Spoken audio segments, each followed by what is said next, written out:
Embora a maior parte da população da França permanecesse pobre desde a era medieval, o reino da França era o maior da Europa, o mais rico e o mais bem organizado, tendo a maior força militar do continente, tanto em terra, com gigantesco exército de soldados, cavalaria e artilharia, como grandiosa frota naval armada. Era o típico exemplo de reino rico e povo pobre. Nessa fase da Revolução, os jacobinos conseguiram suplantar o poder e o controle do governo provisório dos girondinos na Assembleia Geral dos Estados, isto devido ao forte apoio popular. Mas ainda persistem forças políticas a favor da monarquia na França. Então o rei Luís XVI e a rainha Maria Antonieta,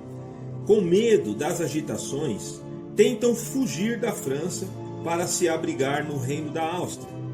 Mas ele e sua comitiva foram reconhecidos e descobertos durante a fuga e trazidos de volta para o Palácio das Tulherias. Foi então que populares, insuflados pelos líderes jacobinos, agora no poder, invadem o Palácio de Tulherias e prendem Luís XVI e a família real. Pouco tempo depois, os jacobinos propõem e conseguem na Assembleia Geral abolir a monarquia da Constituição Francesa, e o governo da França agora está sob a égide do Comitê de Salvação Pública, uma junta de políticos radicais jacobinos liderados por Robespierre. Em seguida, o rei Luís XVI, bem como Maria Antonieta, são julgados pela fuga para a Áustria e acusados pelos jacobinos e pelo povo de conspiração e traição contra a pátria francesa, e também acusados de se aliarem aos inimigos reinos da Áustria e da Prússia. Entra em cena então a instituição macabra da Revolução Francesa, a decapitação pela guilhotina. Esses fatos se deram já em 1792 e inauguraram um período de terror na França. Os jacobinos instauraram a Primeira República Francesa e também instituíram a Lei dos Suspeitos, que perseguia, condenava sumariamente e executava na guilhotina todos os reacionários e contrários considerados inimigos da Revolução. Esta fase custou 17.000 vidas num período de 14 meses. Logo, até líderes jacobinos, como Danton e Marat, por se oporem às ideologias de Robespierre, também acabariam guilhotinados. Por um curto período, os jacobinos conseguiram acalmar um pouco a França, e no campo de batalha, o exército francês, agora fortalecido pela adesão de voluntários revolucionários dentre o povo, conseguiram se defender dos ataques da Áustria e da Prússia. Mas os girondinos, que haviam sido vencidos pelos jacobinos na ocasião da queda da monarquia e da instauração da Primeira República, se organizaram junto a forças conservadoras da França e junto ao exército e conseguiram, em 1794, a reação termidoriana, um golpe político contra os jacobinos, onde também Robespierre e outros líderes seriam julgados, condenados e executados na guilhotina, sendo responsabilizados pelos excessos causados na República Jacobina, que até ali já tinha guilhotinado mais de 40.000 franceses. Estava difícil de conseguir uma condição de poder institucional capaz de impor a governabilidade na França, agora sem a monarquia e sem a República Jacobina, estando sob a ameaça das monarquias dos reinos vizinhos, enfrentando grave crise econômica e insatisfação popular. Já haviam se passado 6 anos desde o início da Revolução, já no ano de 1795, sendo que nessa nova fase de governo girondino instituiu-se o Diretório, um governo republicano dirigido por 5 diretores eleitos na Assembleia e apoiados pelo exército, que a essa altura gozava de grande prestígio frente à população, já que além de defender a França revolucionária dos agressores inimigos, também conseguiram vitórias e conquistas importantes na Espanha, na Holanda, na Prússia e reinos da Península Italiana. Com muita dificuldade e instabilidade política, o governo dos girondinos, denominado então Diretório, ainda perdurou por 4 anos. Foi quando a temperatura política começou de novo a ferver. Porém, a fama de um brilhante e jovem general do exército francês começou a se espalhar entre a população. Napoleão Bonaparte, italiano da ilha da Córcega, cuja anexação pela França havia se dado 1 ano antes do seu nascimento, com apenas 24 anos de idade, ele já havia sido nomeado general e já havia demonstrado suas excepcionais habilidades estratégicas militares nas batalhas revolucionárias contra os austríacos de Habsburgo, da primeira coalizão, e na campanha do Egito. Sabendo então da efervescência política reinante na França, na República do Diretório dos Girondinos, por iniciativa própria, ele se dirige para o país e se associa aos burgueses girondinos, que por sua vez o apoiam num golpe militar ditatorial, apoiado pelas Forças Armadas, é claro, onde Napoleão se declara em 9 de novembro de 1799 o primeiro cônsul da França, já que ele seria a única personalidade capaz de angariar o respeito e a autoridade sobre o povo francês, sendo ele um admirado herói de guerra e tinha o apoio das Forças Armadas. Em seguida, ele começa pondo ordem na casa. Promulgou o Código Civil, baseado na Declaração Universal dos Direitos do Homem e também baseado no direito romano, onde boa parte desse código vigora até hoje na França e em muitas nações ocidentais. Também regulamentou o Código Comercial, o que favoreceu muito o ambiente de negócios no país. Agora, como líder máximo do exército francês, ele comanda pessoalmente batalhas. Invade a Helvétia, onde hoje é a atual Suíça, e conquista, primeiro, os reinos do norte da Itália e, posteriormente, toda a Península Italiana. Após a coroação pelo Papa Pio VII, ele se autodenomina Rei da Itália. Já em 1804, Napoleão se autoproclama Imperador da França e dá início às Guerras Napoleônicas, visando a expansão do Império Francês. A política e governança autoritária de Napoleão fazia a economia francesa ir voltando para os trilhos. Uma boa parte do que o Estado arrecadava com os impostos era devotado para o setor militar, já que a França tinha colônias nas Américas, na África e na Ásia, e tinha a Inglaterra como sua grande rival, tanto na questão geopolítica como na questão econômica. A Inglaterra dominava os mares naquela época e promovia a pirataria contra os navios espanhóis e franceses que iam e vinham das colônias das Américas e da Ásia com mercadorias. Por exemplo, a Inglaterra tinha um ponto estratégico de observação bem ali na entrada do mar Mediterrâneo, em Gibraltar. Qualquer grande movimentação naval, ou da França ou da Espanha, seria notada pelos ingleses, de modo que o sonho de Napoleão era invadir a Inglaterra e também a Rússia. Lá pelo norte do Canal da Mancha era difícil, pois o canal estava salpicado de navios ingleses que temiam uma invasão. A maioria dos navios franceses estavam aqui embaixo nos portos do Mediterrâneo e teriam que contornar o sul e o oeste do continente europeu para atingir as Ilhas Britânicas. Então, em 1805,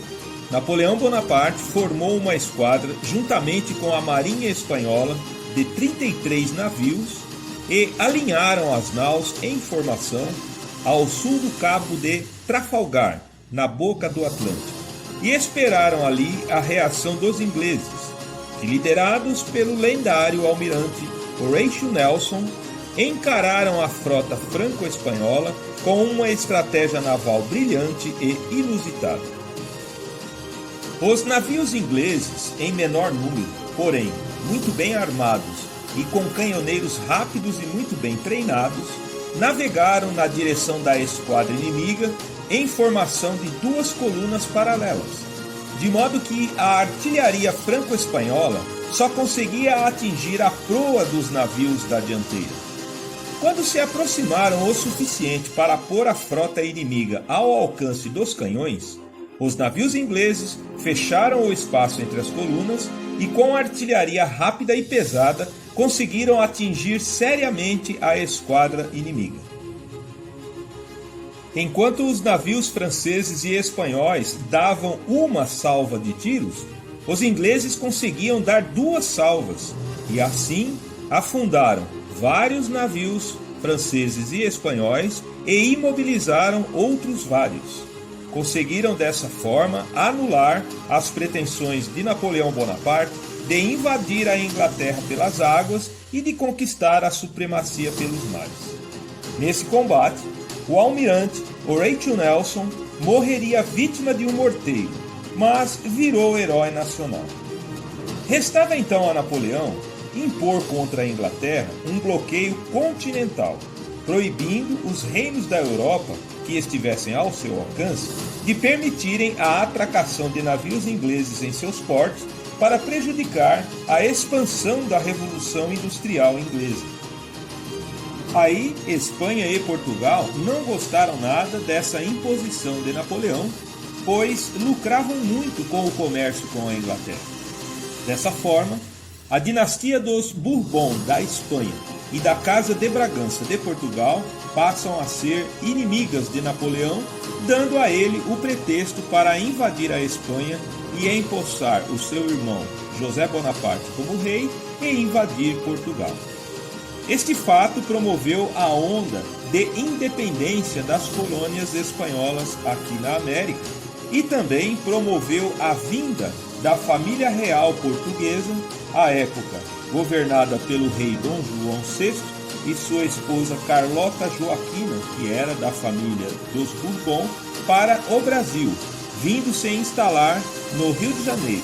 onde trouxeram mais de 15 mil súditos portugueses, entre eles engenheiros, médicos, advogados, financistas, que instalaram a capital do Império Português aqui no Brasil.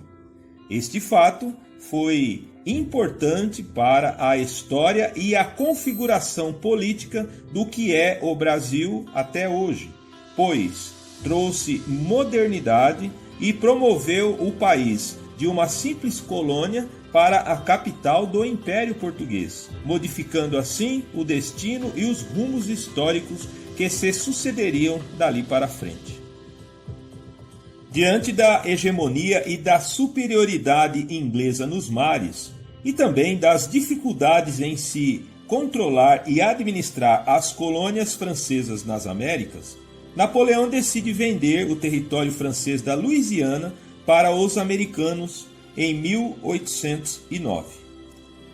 Também no mesmo ano, através de brilhante estratégia militar, Napoleão conquista a Áustria, os estados alemães da Baviera e da Prússia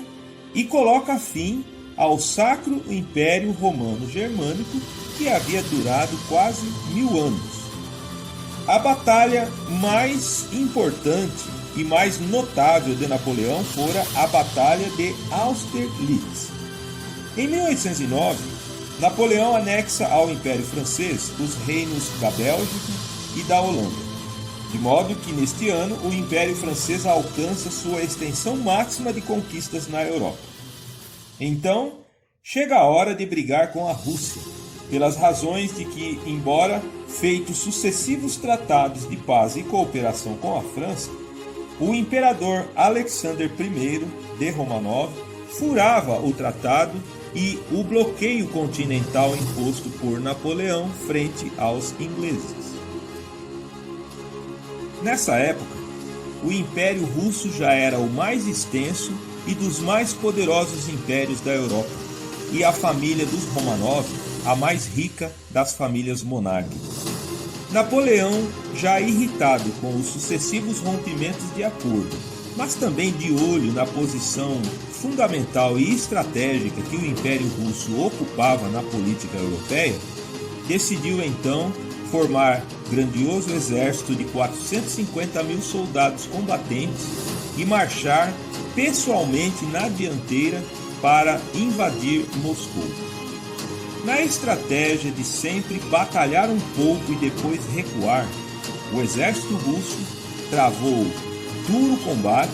e fez com que a guerra se tornasse penosa para Napoleão, a ponto de se prolongar para além do tempo planejado e possível de ser mantido,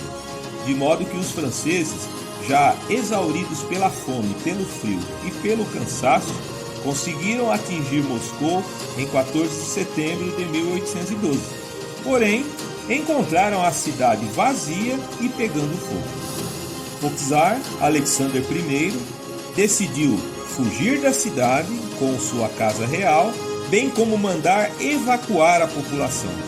De modo que Napoleão, encontrando a cidade vazia, decide ficar acampado ali por 5 semanas, aguardando para ver se chegava a carta de rendição do czar.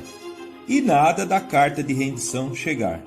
De modo que Napoleão chega à seguinte conclusão de que ganhou, mas não levou. E então decide dar meia volta, junto com seu exército totalmente combalido e esfarrapado, e retornar para a França de mãos vazias.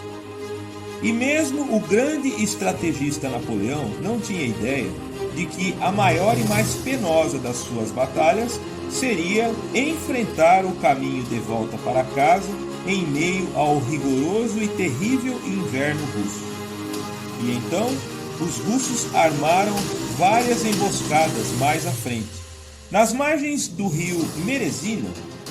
uma outra guarnição do exército russo atacou por trás. Somente 10 mil soldados franceses, juntamente com um Napoleão perplexo e de boca aberta, conseguiram chegar de volta à França em frangalhos de um total de 450 mil soldados.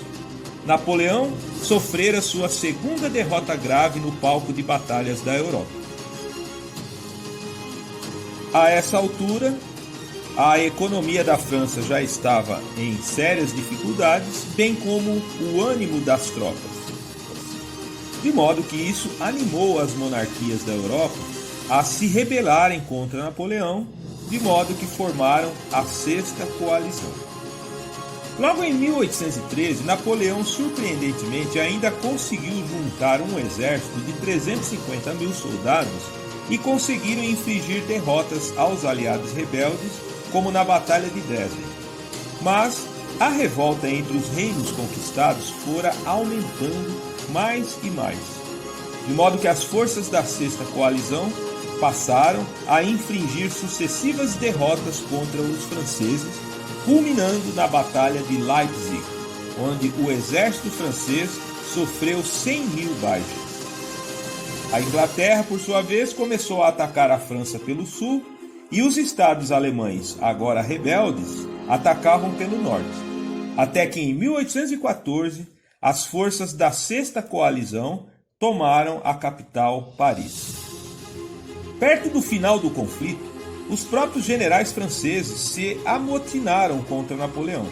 de modo que ele fora deposto do cargo de imperador da França, dando lugar a Luís XVIII, empossado pela Sexta Coalizão como rei e restaurando a monarquia na França, só que dessa vez por força dos países inimigos.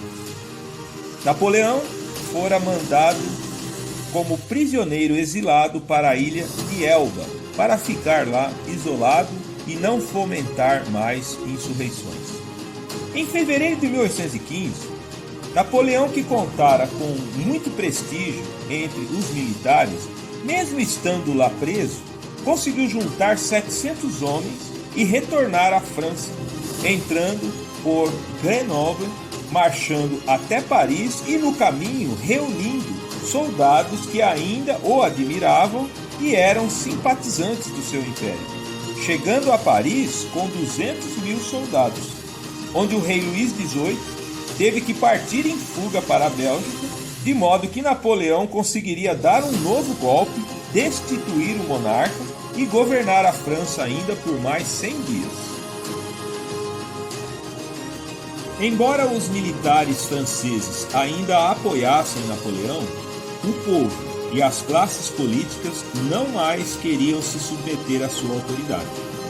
Napoleão ainda lutou a Batalha de Waterloo para tentar recuperar a Bélgica, sendo derrotado pelos ingleses e prussianos, de modo que numa nova investida as forças da Sexta Coalizão tomaram Paris e restauraram a monarquia, colocando de volta Luís XVIII. Napoleão então é capturado pelos ingleses e exilado, dessa vez, na longínqua ilha de Santa Helena, isolado no meio do Atlântico Sul, onde ali morreu em 5 de maio de 1821 de câncer do estômago.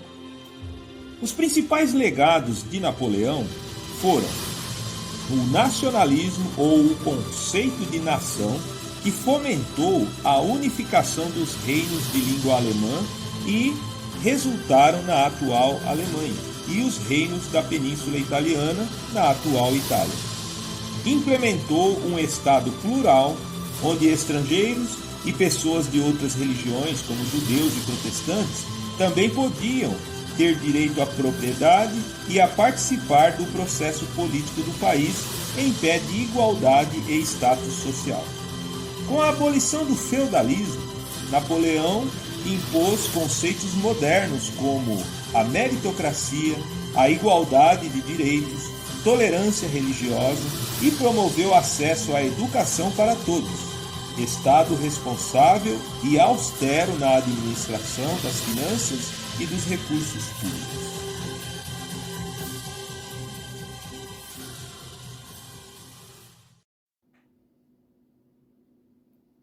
Foi também na França do período napoleônico no século XVIII que as padarias ou as boulangeries e os prestigiados profissionais padeiros, os boulangers, se popularizaram e começaram a produzir em larga escala a fim de colaborar com a alimentação do povo nesta era moderna.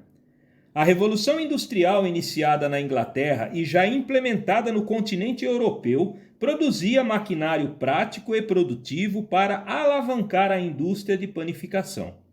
Padarias bem equipadas começaram a surgir nas principais cidades europeias, e assim ficou mais fácil e mais barato comprar o pão na padaria do que fazê-lo em casa, principalmente nas áreas urbanas. Também, por causa da Revolução Industrial e suas máquinas pesadas e barulhentas, porém produtivas, pôde-se disponibilizar para o mercado a farinha de trigo refinada, branquinha e pura, que, embora mais pobre em fibras e sais minerais, era mais rica e mais concentrada em açúcares e carboidratos, requisito importante numa época em que a fome e a desnutrição ainda eram um problema grave, e assim se começou a produzir pães de farinha branca tão populares até hoje. Os estudos e achados de Louis Pasteur, pouco mais à frente na segunda metade do século XVIII, proporcionou o cultivo e a produção em larga escala do fermento de pão natural de Saccharomyces cerevisiae, e isso deu forte impulso às padarias e à produção de pão. Segundo pesquisas arqueológicas, a primeira padaria comercial de que se tem notícia ficava no Egito, há cerca de 3.000 anos antes de Cristo.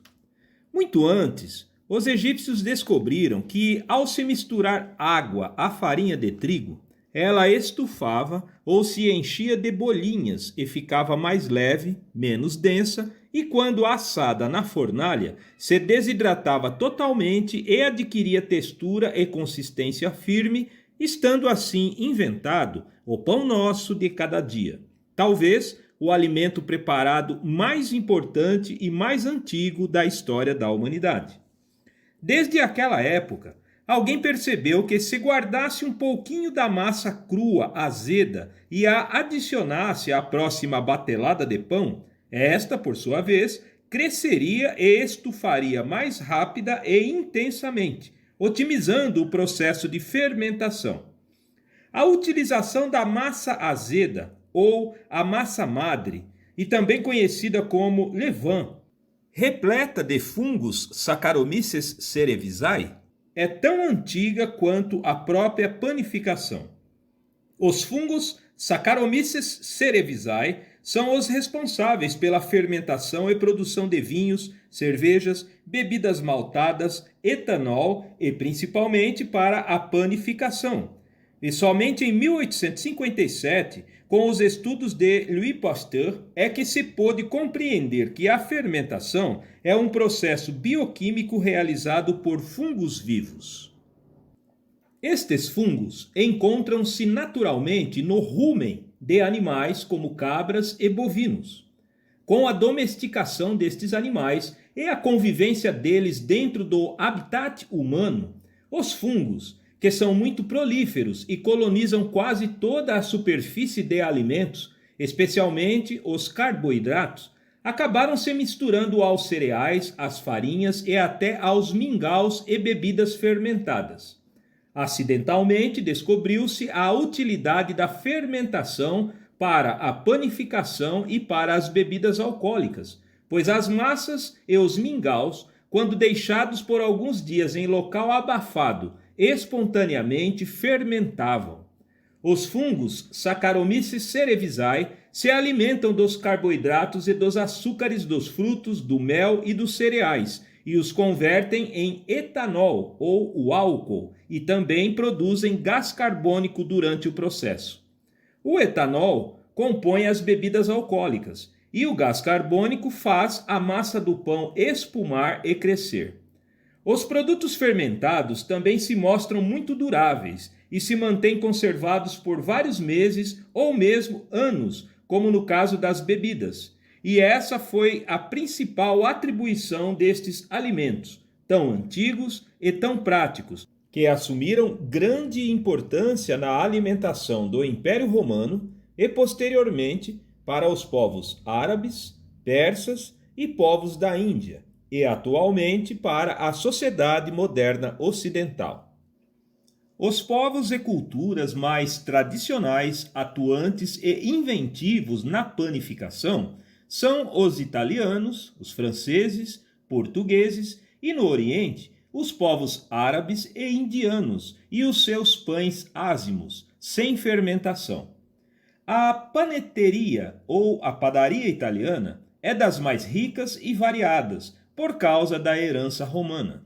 Para nós, o mais conhecido representante é o pão italiano, feito com semolina, assado no forno a lenha e com sua característica casca dura e de sabor levemente azedinho. O pão italiano deve ser feito com farinha de trigo ou a semolina, que é uma farinha de trigo mais branca, mais refinada e mais pura, misturada com água fria, o levain ou a massa azeda para fermentar, sal, banha de porco e então sovada para obter o calor das mãos e ter inserido em seu interior bastante oxigênio para nutrir as leveduras. A elevação rápida de temperatura causa a fermentação, ou seja, acorda os fungos que então começam a se alimentar do glúten e os açúcares da semolina, e então liberam no interior da massa gás carbônico que a faz estufar. Este processo, se ocorrido em estufa a 60 graus, demora pouco mais de 3 horas para fazer o pão crescer. Por sua vez, o pão deve ser assado em fornalha bem quente, acima de 350 graus, e ter borrifado em sua superfície água fria enquanto assa, para criar a casca grossa e dura característica. Este emblemático tipo de pão italiano é o pai das nossas antigas panhotas, que eram aqueles pães redondos, grandes, tamanho família, típicos das padarias antigas de São Paulo e de Santos, que eram também denominados de pão de peito, que hoje em dia quase não se vê mais, e cujas receitas foram trazidas para cá na mala dos imigrantes italianos. Assim como no caso dos vinhos, cada região da Itália se especializou num tipo de pão. Encontra-se pães para cada finalidade ou ocasião, como por exemplo, o pane ciabatta ou o pão sandália, surgido nos mosteiros franciscanos, também de casca crocante e ideal para se montar os magníficos panini ou os sanduíches italianos. Também a focaccia, um pão rústico de fermentação natural, mais parecido a uma torta retangular, surgido em Gênova, acrescido de alecrim, sal grosso, mas com muitas variações regionais, cuja finalidade é degustar azeite de oliva, antepastos e ser consumido no café da manhã. Originário de Milano, na Lombardia, norte da Itália, o pane rosetta é pequeno, redondinho e oco por dentro, muito adequado para os sanduíches e pode ser acrescido com mel e azeite de oliva extra virgem. Um antigo e peculiar tipo de pão italiano é o pane di Matera, uma comuna de Basilicata, no calcanhar da velha bota, cuja metodologia de fabricação é fiscalizada e regulamentada por lei, como se fosse um vinho de origem controlada. É feito através da fermentação natural com a massa-mãe e com um tipo de trigo de grãos duros, cuja produção agrícola também é supervisionada para que se adquira as características desejadas para a fabricação do pão. O pane de Matera é feito na região desde a Idade Média e expressa sabor e textura únicos por causa do trigo antigo e especial nele empregado. Outro pão italiano famoso e importante como produto típico regional é o pane nero di Segale Valdostano, ou o pão preto de centeio de Val d'Aosta, que se mantém em condições para o consumo por várias semanas e é muito apreciado para acompanhar caldos e sopas, e também é um produto típico regional controlado por legislação específica. Em Torino, no Piemonte, surgiu os mundialmente famosos grissines, pequenos pãezinhos secos e torrados em forma de palito, que desde o século XIV são servidos antes das refeições para acompanhar presunto, antepastos e principalmente patês.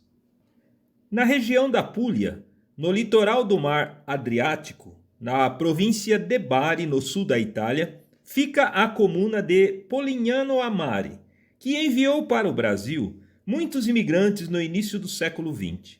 É de lá a receita da focaccia, um pão circular semelhante à pizza, porém mais alto e mais fofinho, cuja massa é feita de semolina, fermento e batatas cozidas, e recheada com mozzarella, tomates, azeitonas, cebolas e especiarias. Ela pode ser encontrada e servida na Itália, mas também aqui no Brasil, em São Paulo, nas festas religiosas da colônia italiana, no bairro do Bexiga, na festa de Nossa Senhora Aquiropita e na festa de São Vito o Mártir, no bairro do Brás. De origem controversa e discutível, onde alguns atribuem a sua invenção a um ajudante de padeiro chamado Toni, da cidade de Milão, e que ainda no século XV acidentalmente criou a receita, outros dizem que o panettone é uma variação do pandoro, um pão doce acrescido de frutos secos, patenteado em 1894 pelo padeiro veronese Domenico Melegatti. A verdade é que por muito tempo o panettone ficou sob domínio da cultura popular, particularmente da metrópole Milão, e que se transformou no ícone gastronômico da celebração do Natal a partir do século XX, na Europa e na América do Sul, onde o Peru é o segundo país do mundo que mais consome panettone, ficando atrás apenas da Itália.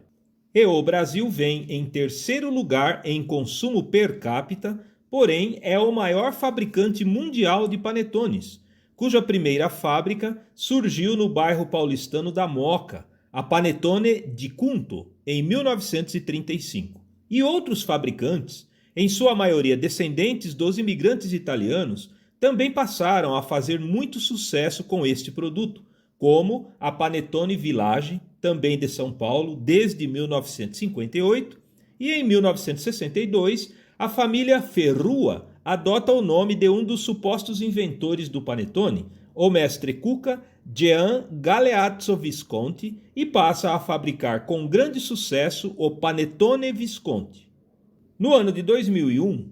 a Visconti seria incorporada pela maior fabricante de panetones da atualidade, a Balduco, cuja história teve início com a chegada em 1950 do piemontês Carlo Balduco a São Paulo, que trouxe um amigo confeiteiro junto e uma massa mãe de panetone enrolada em um pano úmido, que seria considerada a mãe de todos os panetones da atualidade, e que em 1952 já inaugurou a doceria Balduco no bairro do Brás, e que além de panetones produzia doces, salgados e biscoitos tipo champanhe. Balduco foi o maior entusiasta desta delícia natalina. Chegou mesmo a espalhar por toda a cidade panfletos jogados de aviões com a propaganda do panetone, precisando, logo no final dos anos 50, saltar de produção artesanal familiar para a larga produção industrial na fábrica de Guarulhos, mas mantendo sempre a receita original de fermentação natural, que demora 48 horas para se completar.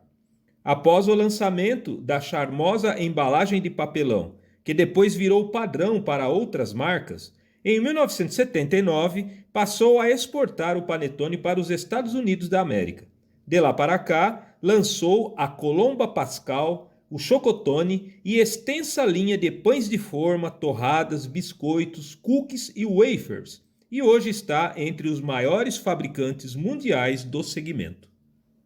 Este pão doce macio de fermentação natural, perfumado com baunilha, uvas passas e frutas cristalizadas, no final do século XX sofreu acréscimo de outros recheios igualmente deliciosos, como gotas de chocolate, doce de leite, nozes e, aqui no Brasil, goiabada. E chegamos à panificação francesa, ou à boulangerie, que apresenta como vedetes mundialmente conhecidas as baguettes, os croissants, brioches, bole e o pão de campagne, ou o pão do país.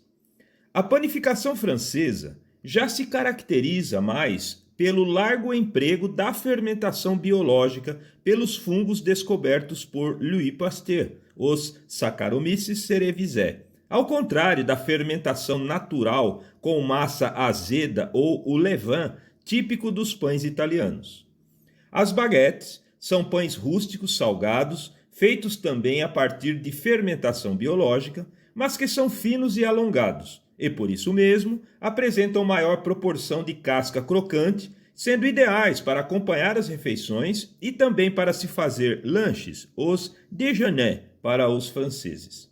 É o tipo de pão mais fabricado e consumido na França. Porém, o mais famoso exemplar da boulangerie francesa é o croissant, que, ao contrário do que muitos pensam, teve origem fora da França, na Áustria, mas que no país de Napoleão ganhou grande fama e prestígio. Um pão de difícil elaboração, o croissant é montado com massa folhada, entremeada com manteiga de boa qualidade para conferir untuosidade, sabor e, ao mesmo tempo, leveza. Pode ser recheado com queijos diversos, ou frios ou não, e representa o luxo no café da manhã e nas cafeterias de todo o mundo. Já os brioches fazem parte da tradição francesa do café da tarde, uma massa rica e saborosa, composta por farinha branca, ovos, açúcar, leite e fermento biológico, e enroladas com mel, melados ou creme de avelãs, pode também serem salgados e consumidos segundo o costume francês, com manteiga, Nutella e leite fresco morno. O pão de campagne, ou o pão camponês, já é um pão rústico, feito com farinha branca, mas também pode conter cereais integrais e se utilizam tanto da fermentação natural como da fermentação biológica. São muito comuns nas zonas rurais e são ideais para o couvert e degustação de vinhos. Embora sendo um país pequeno em população e território, quando comparado com as grandes nações europeias tradicionais na gastronomia, Portugal apresenta para o mundo uma diversidade suntuosa em produtos agrícolas, comidas típicas regionais, vinhos e, como não poderia ser diferente, na panificação, onde padaria por lá é chamada de pastelaria.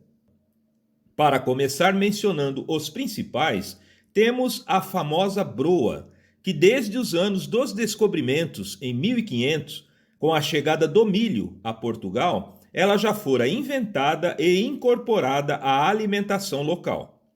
Os portugueses, ao espalharem plantações de milho por Portugal e depois pelas colônias, são os responsáveis pelo milho ser atualmente o cereal mais plantado no mundo, ultrapassando os tradicionais trigo, arroz e a soja. A broa de milho precisa ter em sua composição ao menos 30% de farinha de trigo ou de centeio para que os fungos biológicos possam fermentar e fazer a broa crescer, e deve ser assada em forno a lenha para que fique consistente e com casca grossa e crocante. É o pão ideal para acompanhar os pratos de bacalhau e a famosa sardinhada portuguesa. Já o pão alentejano é um tipo de pão português que vem desde os tempos do Império Romano e é bem parecido com o pão italiano rústico. De fermentação natural e elaboração simples, só usa farinha, água morna, sal e fermento biológico, e fica com a casca durinha e crocante, e deve ser conformado com a cabeça ao centro. Foi o tipo de pão predominante das padarias brasileiras operadas por padeiros portugueses do período do Brasil Império e do início do período republicano, só que era feito com farinha integral escura, o que na época era considerado como de inferior qualidade.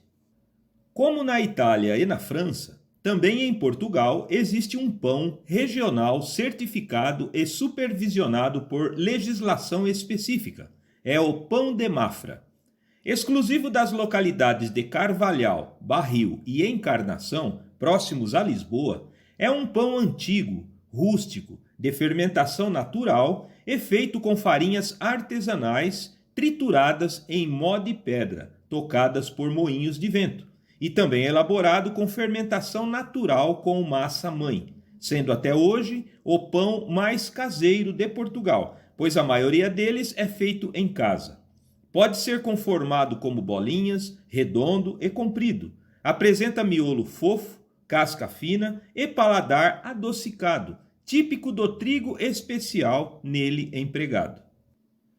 O pão bola de azeite da localidade de Lamego, na região do Alto Douro, no nordeste de Portugal, é um pão feito com farinha de trigo fina, água, ovos, fermento biológico, sal e azeite de oliva extra virgem, e adquire uma coloração dourada muito bonita e tem sabor maravilhoso, que também serve como base para fazer sanduíches de bacalhau, de linguiças típicas portuguesas e especialmente o sanduíche de sardinha assada na brasa. Também, o pão de leite é muito comum nas pastelarias de Portugal até hoje e é feito com farinha branca refinada, fermento biológico, mais açúcar do que sal e muito bem sovado, além de ser trabalhado com mais umidade para ficar fofinho e, logicamente, o leite gordo ou natas. Com certeza, este é o pai dos pães doces das antigas padarias brasileiras e pode ser encontrado por aqui até hoje. A pastelaria portuguesa, ou a panificação, se expandiu para suas colônias na África, na Ásia e para o Brasil, especialmente com a vinda do rei Dom João VI e a família imperial, juntamente com o séquito de quase 15 mil portugueses em 1807, estabelecendo aqui no Rio de Janeiro a capital do Império Português e trazendo para nossas terras, além de muitos profissionais graduados, excelentes e operosos padeiros. Desde aquela época, tradicionalmente, padaria passou a ser um negócio de portugueses aqui no Brasil. Naquela fase, na Europa, já havia grande disponibilidade de farinha de trigo branca refinada, já que a economia industrial prevalente nos grandes centros permitia a utilização de grandes máquinas para o beneficiamento dos cereais, e as padarias europeias faziam pães predominantemente com farinha branca refinada. No Brasil, havia pouca produção de trigo e a maior parte da mercadoria era importada da Europa ou da Argentina, o que fazia da farinha uma mercadoria cara, sendo impraticável efetuar o beneficiamento para a obtenção de farinha branca. Até o final do século XIX, as poucas padarias portuguesas dos grandes centros do Brasil utilizavam farinha escura integral, também fermentação natural devido à dificuldade em se obter o fermento biológico, e os pães eram, em sua maioria, de receitas portuguesas. Mas as primeiras padarias brasileiras se tornaram em pouco tempo verdadeiras fábricas de alimentos, já que faziam também doces, biscoitos e bolachas que não estragavam facilmente e podiam ser distribuídas para os armazéns nas localidades mais distantes. Mas já no final do século XIX, como todos aqui invejavam os hábitos, costumes e gostos dos europeus, especialmente dos franceses, começa no primeiro momento a se importar farinha branca. E também surgiram, no Rio de Janeiro e em Santos, os primeiros moinhos para o beneficiamento do trigo, de modo a disponibilizar para as padarias luso-brasileiras a farinha branca. E para propagar a novidade, criou-se o pão francês. Não porque era de receita francesa, mas porque usava farinha branca como os franceses. E também suas variações, como o pão filão, o pão bengala e o pão de torresmo.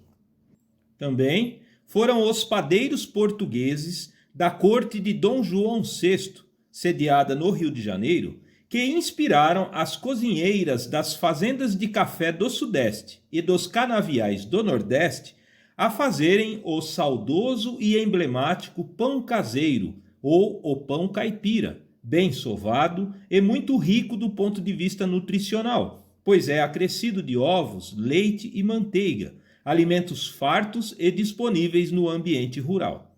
Mas a atividade de panificação nas fazendas e no interior do Brasil também se desenvolveu de forma espontânea e legou-nos a rica quitanda, que para os mineiros significa tudo aquilo que serve para acompanhar o café além do pão, como bolos, roscas, biscoitos, broinhas de milho, sequilhos, pão de queijo e outras delícias que se valem não apenas da farinha de trigo, mas também do fubá de milho, do polvilho ou a fécula de mandioca e alimentos típicos brasileiros, como a batata doce, a abóbora, o amendoim, a puba de mandioca fermentada, a tapioca e mesmo a farinha de arroz, todos para enriquecer a nossa gastronomia única e especial na área da panificação.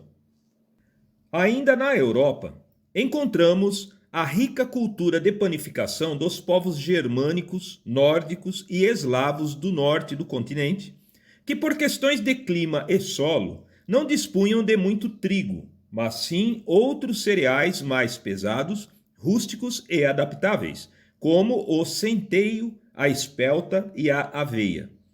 O pão preto, o pumpernickel, feito de centeio, é o mais conhecido, e antigamente era seco, achatado e crocante, feito bolacha, pois a fermentação natural não funcionava muito bem naquelas regiões devido ao clima e ao tipo de cereais utilizados.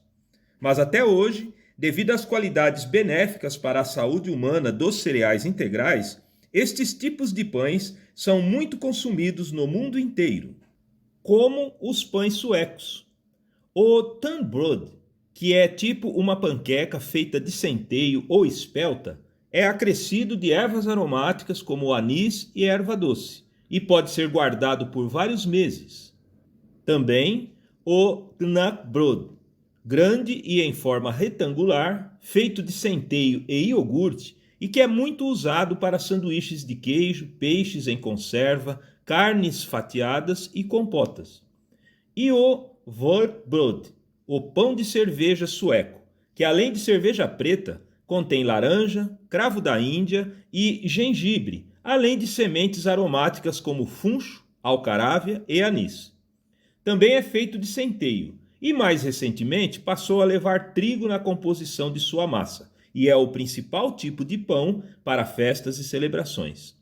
Os pães da Escandinávia, que normalmente são de centeio, usam o iogurte como fermento, pois os fungos Saccharomyces cerevisiae do fermento biológico para o trigo não metabolizam a pouca quantidade de glúten contida no centeio.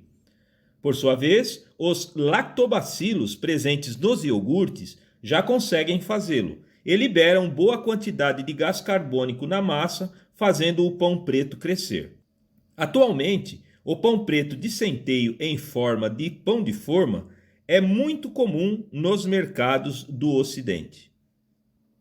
A partir do Oriente Médio, em direção à Ásia, encontramos os mais antigos pães inventados pela humanidade, cuja origem remonta à época da domesticação e o cultivo do trigo na região da Mesopotâmia. O mais representativo deles é o cubis, ou o pão-folha, um pão ázimo que talvez tenha sido o tipo de pão partido pelas mãos de Cristo e servido aos discípulos junto com o vinho na noite da ceia, que antecedeu ao seu martírio no dia 14 do mês de Nisan do calendário judaico do ano 33 da era cristã.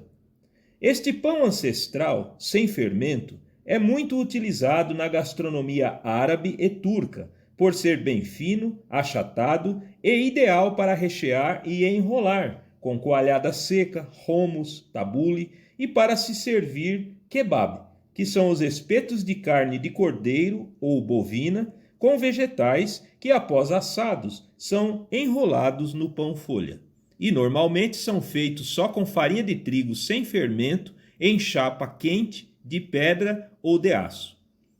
Outro tipo de pão árabe mundialmente conhecido é o kubis pita, ou o pão sírio, feito com farinha de trigo, sal, um pouco de açúcar, fermento de massa-mãe ou biológico e assado no forno.